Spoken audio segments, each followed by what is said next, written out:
इस देश के अंदर, इस देश के इतिहास में चंद्रगुप्त मौर्य के अवशेष मिलते हैं।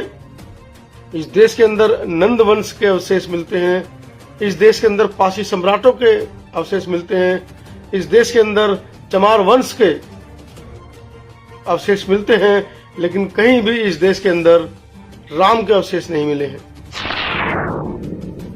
क्या कभी आपने इस ओर भी ध्यान दिया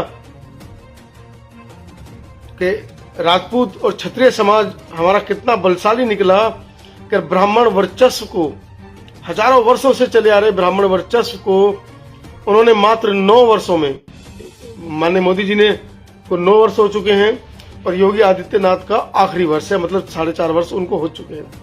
मात्र 4.5 वर्षों में उन्होंने उत्तर प्रदेश के अंदर ब्राह्मण वर्चस्व को खत्म कर दिया है।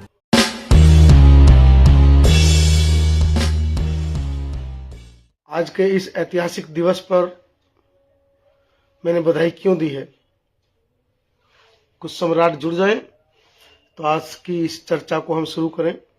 सुबह सुबह की चर्चा है और आज का बड़ा ही ऐतिहासिक दिन है। अयोध्या के अंदर श्री राम की जो प्रतिमा है उसकी प्राण प्रतिष्ठा आज होनी है, माननीय प्रधानमंत्री नरेंद्र मोदी जी के माध्यम से, उनके द्वारा। और मैंने बधाई क्यों दी है, खासकर इस देश के बहुसंख्यक जो आबादी है SC ST OBC के लोगों को। आप लोग जुड़ जाएं और वीडियो को देखें और समझने की कोशिश करें कि जो मैं आप लोगों से समझाना चाह रहा हूं।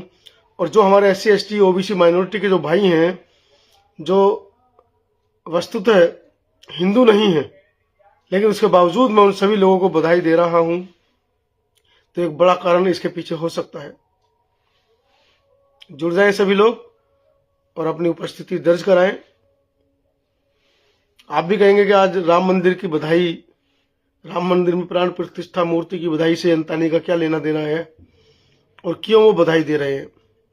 इस देश के अंदर जो बहुसंख्यक आबादी है, जिसको 85% कहा जाता है, और उसके ऊपर 3 या 4% लोग रूल कर रहे हैं, पिछले कई हजार वर्षों से यह कंटिन्यू चला आ रहा है। देश के अंदर एक छोटा सा अल्पसंख्यक समुदाय है, जिसको हम कभी कभी मनुवाद कह देते हैं, ब्राह्मण कह देते हैं, ब्राह्मणवाद कह देते हैं। वो 3 या 4% लोग इस पूरी देश की आबादी के जल, जंगल, जमीन और सभी जो व्यवस्थाएं हैं, जो संसाधन हैं, उस पर कब्जा किए बैठे हैं।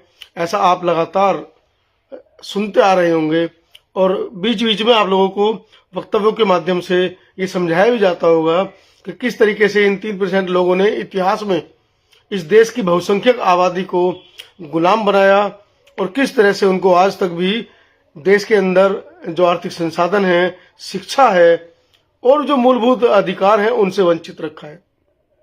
और आज मैं इतने बड़े पर्व पर, उन 3% लोगों के इतने बड़े पर्व पर आप लोगों को क्यों बधाई दे रहा हूं, ये एक चिंतनीय विषय है।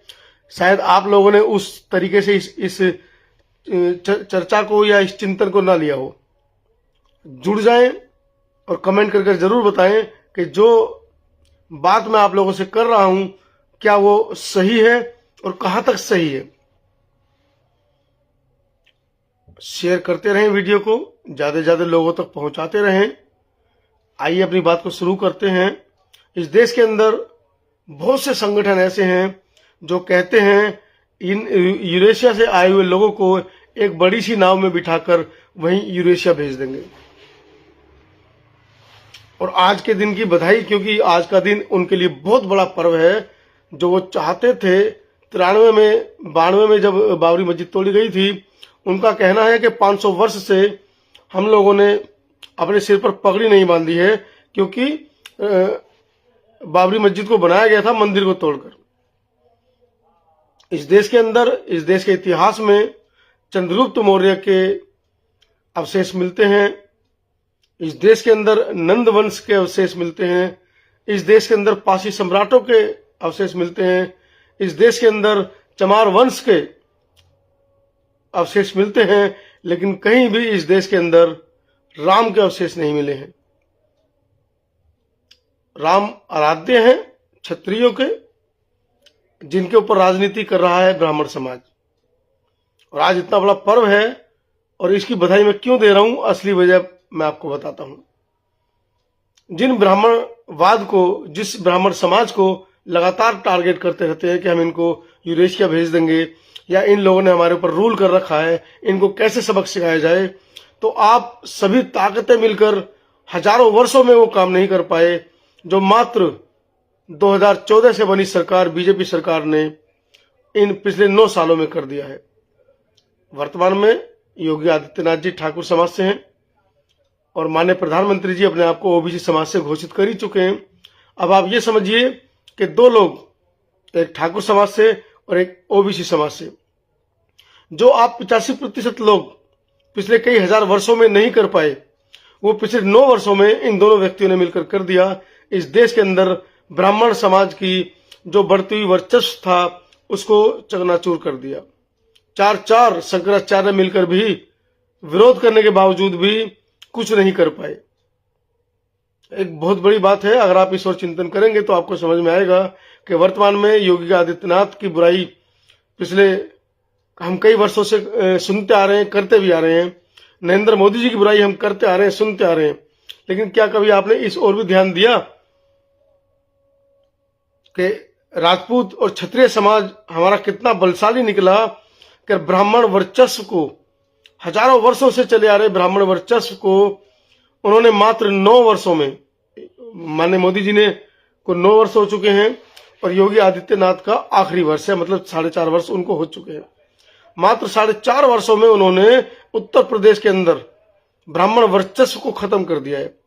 और किस तरीके से पिछले दिनों जब बुलडोजर बाबा का बुलडोजर चला और एनकाउंटर्स की आप लिस्ट देखेंगे तो किस तरीके से जो बुलडोजर और एनकाउंटर चले हैं, किन किन संप्रदाय, किन किन समुदाय के लोगों के ऊपर चले हैं, जो लोग वर्चस्ववादी थे, जो लोग जातिवादी थे और जिन लोगों का कहीं ना कहीं एक आतंकी इतिहास रहा है, उन लोगों को नेस्तनाबूद इस योगी सरकार ने उत्तर प्रदेश के अंदर किया है।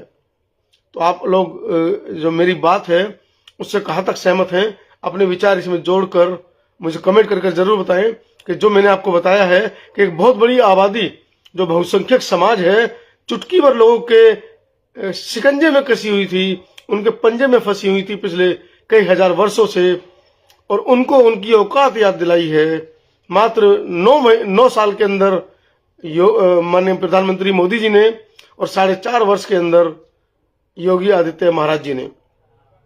अब आप समझ गए होंगे कि मैंने बधाई क्यों दी है।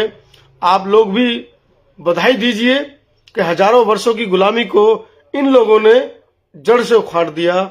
ना किसी शंकराचार्य की मानी, ना किसी बड़े से बड़े आचार्य की मानी, जो अपने आप को छाती पीटकर कहते थे कि हमारी एक उंगली के इशारे पर ये समाज चल देगा, ये समाज ये कर देगा, ये समाज वो कर देगा। वो उस समाज के प्रतिनिधित्व करता आज अपने मठों में बैठे हैं और वो सोच रहे हैं कि किस तरह से हमारी उंगलियों के नीचे से इतना बड़ा राम मंदिर का जो ये काम होना था, प्राण प्रतिष्ठा होनी थी, उनके हाथों के नीचे से निकल गई, उनकी नाक के नीचे से उनका वर्चस्व खत्म हो गया है देश के अंदर से। तो एक बहुत बड़ी बात है। आप इस पूरी खबर को कैसे देखते हैं जरूर बताएं। मेरा स्वास्थ्य ठीक नहीं है, इसलिए मैं घर से इस रिपोर्टिंग को कर रहा हूं, वरना तो मैं फील्ड में जाकर लोगों से इस बारे में राय जरूर लेता कि कई हजार वर्षों की जो उनका वर्चस्व था ब्राह्मण समाज का, क्षत्रिय समाज के समूल को परशुराम जी ने कहते हैं कि 17 बार उन्होंने क्षत्रिय समाज की वंश को ही खत्म कर दिया था। तो वो क्षत्रिय समाज खाली राजपूत समाज नहीं था, योगी आदित्यनाथ जी का समाज नहीं था, उसके अंदर क्षत्रिय समाज में चमार वंश भी आता था, नंद वंश भी आता था, चंद्रगुप्त मौर्य समाज भी आता था। अब आप सोचिए कि कैसे इस ब्राह्मण समाज का जो वर्चस्व था उसको खत्म कर दिया गया। आप कमेंट जरूर कीजिएगा, लिखिए जरूर कि मेरी बात से आप कहां तक सहमत हैं, और खुशियां मनाइए आप भी कि जिस ब्राह्मण व्यवस्था को आप कोसते आ रहे थे, जिस ब्राह्मणवाद को आप पिछले कई हजार वर्षों से उसके चंगुल से निकलने की कोशिश करते आ रहे थे, मात्र पिछले 4.5 वर्षों में योगी आदित्यनाथ ने वो कर दिखाया।